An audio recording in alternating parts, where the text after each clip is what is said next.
শেষ প্রতীক বাংলাদেশ জাতীয়তাবাদী দলের ভোট প্রার্থনার জন্য আমার নেত্রী আফরোজা খান রীতা আপা উনি নির্বাচন করবেন।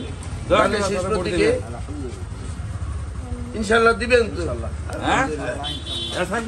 ইনশাল্লাহ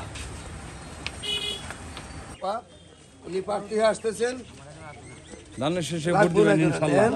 ভোট দিয়ে যায় করে ধরো দিয়ে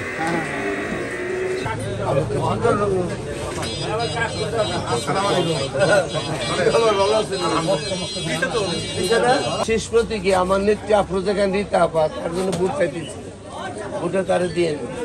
আমি তো আজকে নির্বাচনের জন্য আসছি, ভোট প্রার্থনা করতেছি। রীতা আপার নির্বাচন জাতীয় দলের জাতীয় দল বিএনপির প্রার্থী আফরোজা খান রীতা আপা আরো মনুষ্যের সুযোগ্য করেন না, উনি প্রার্থী হচ্ছেন। ওনারা আপনারা সকলে ভোট দিবেন, আমি আপনাদের কাছে ভোট প্রার্থনা করতেছি। আতাবালি ভোটে দিও, এই দিয়ে ধানের শেষে সবাই ভোট দিয়ে ধানের শেষে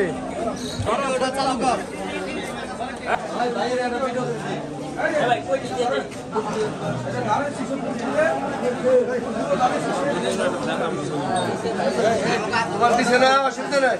ভোটটা কিন্তু ধানের শেষে আবদার করতেছি। আমার নেত্রী আফরোজা খান রীতা আপা, হ্যাঁ, উনি একদম ভালো মানুষ, একদম সৎ মানুষ, একদম সুশিক্ষিত মানুষ।